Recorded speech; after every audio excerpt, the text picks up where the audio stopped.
26 April 1989 সাল। এই দিনে বাংলাদেশের ইতিহাসের সবচেয়ে ভয়াবহ টর্নেডো আঘাত আনে মানিকগঞ্জের জেলার সাটুরিয়া। 36 বছর পেরিয়ে গেলেও সেই দিনের স্মৃতি এখনো তাজা অনেকের হৃদয়ে। মাত্র 2 মিনিটের তাণ্ডবে ধ্বংসস্তূপে পরিণত হয় 12টি গ্রাম। এতে প্রাণ হারান প্রায় 1200 জন, আহত হন কয়েক হাজার মানুষ। ঘরবাড়ি, গবাদি পশু, ফসল সবকিছু লণ্ডভণ্ড হয়ে যায়। চারপাশে শুধু কান্নার শব্দ, লাশ আর ধ্বংস। চোখের সামনে অনেকে হারিয়েছে তার পরিবার। আকাশের পশ্চিম পাশ হতে একটু কালো ধোঁয়ার মতো উপর দিকে ঘুরতেছিল এবং দেখা গেল কিছু কাগজ এবং কিছু তেজপাতার মতো কিছু উঠতেছিল। ওইটাই হলো টিনের। সেই আহুলিয়া থেকে এটার আরম্ভ হয়েছিল। তিল্লি, খরগোশ, পাটতেল্লি, পুকুরহাটি, দুল্লা, সাটুরিয়া সহ নওগাঁ সহ আরো অনেকটি গ্রাম এই ঘূর্ণিঝড়ের আওতায় এসেছিল। সেটা খুব সংক্ষিপ্ত সময়, বললে আশ্চর্য হবেন আপনারা যে সেটা 1 মিনিটের মধ্যেই সব শেষ।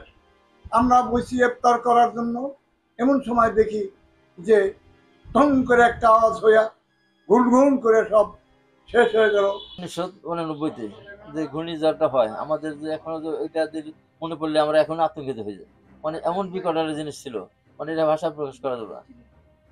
ঘরের নিচে পড়েছিলাম, আমাদের যে চালটা মানে এটা ছানি ছিল, দোতলা কাঠের ছিল, ওইটা নিচে পড়েছিলাম। নিচে পড়ে পরে বাতাস সব উড়ে গেছে। তারপর আমরা ইনশাল্লাহ জানি যে আমার উপরে এরকম পড়ছে। পর দিকে আমরা মোটামুটি অন্যটা হয়েছিলাম, অনেক জায়গায় আমরা কেটে গেছে। 36 বছর পার হলেও টর্নেডোর ক্ষত চিহ্ন রয়ে গেছে আজও। সরকারের পক্ষ থেকে সে সময় পুনর্বাসন ও স্মৃতি সংরক্ষণের কিছু উদ্যোগ নেওয়া হলেও অনেকে অভিযোগ করেন তারপরে সংরক্ষণ হয়ে ওঠেনি। পশ্চিম দিকে এমন কাইলা করছে, মানে ভাষায় বলা যাইতেছে না।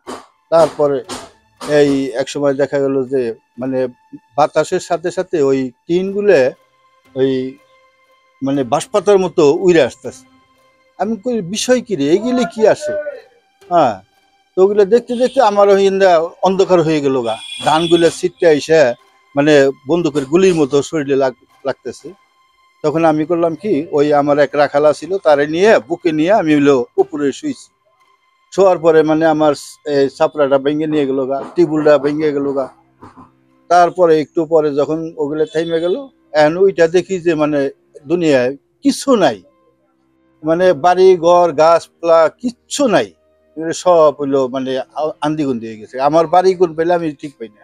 মনে করেন যে অনেক আহত ব্যক্তি, পা নাই, কারো হাত নাই, কারো মনে করেন যে অঙ্গহানির লোকগুলা শুধু চিকিৎসা সেবা মনে করেন যে আমরা কিভাবে কি করব, মানে ডাক্তাররাও দিশাহারা হয়ে। এ ধরনের প্রাকৃতিক দুর্যোগ মোকাবেলায় আগাম প্রস্তুতি বাঁচিয়ে দিতে পারে অনেককে। সেজন্য সবার সচেতনতা বৃদ্ধি করা প্রয়োজন, এমন মত সংশ্লিষ্টদের।